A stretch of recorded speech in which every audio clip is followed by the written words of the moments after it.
وړاندې چې زه خپل کوم ما هیڅ ژوندې زه به ولې خفه کېږم زه فخر پاکستان یم تاسو موږ فخر پاکستان یې ولې والله په بیل په سمه تعالی ماته نه کاري دا زه به ژوند په ژوندي کې مولانا څه زه میلاو کړم او دا حالات زموږ مخې له راځي موږ به شاته کېږو نو موږ به وایي ځان درته لوګېږم خو باڼه درته لوګېږم دا زه تنها به بس یم خو جهان درته لوګېږم مولانا صاحب محترمه ته چې زموږ ژوندی موږ فخر پاکستان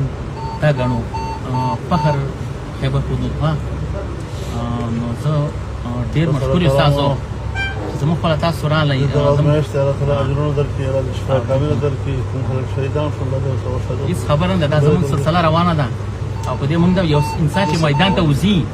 هغه باندې به د ګوړې دغه ګزار نه لګي د مټایانو په هغه ځل ګولۍ لګي زه فخر کوم زما په سینه ګولۍ لګېدلې ده ما چې کله ماله شهادت راولي زه به محمد صلی الله علیه وسلم دوام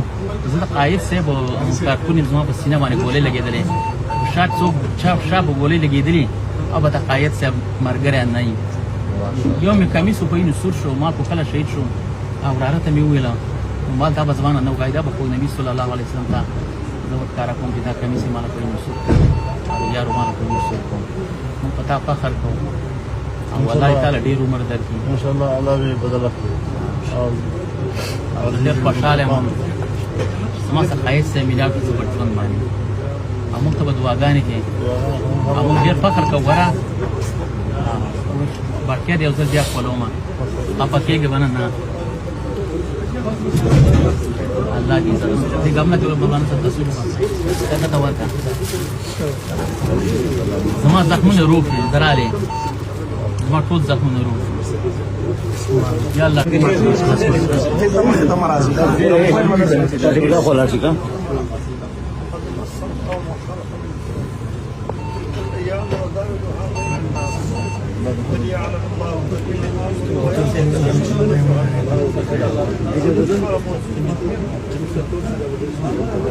अजी से blood shot है जान से شو برابر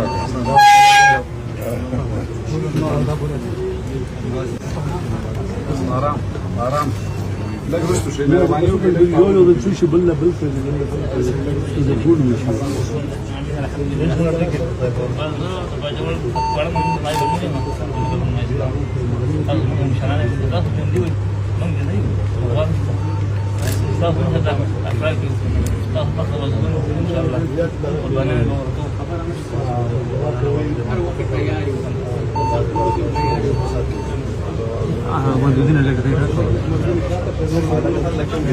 हाँ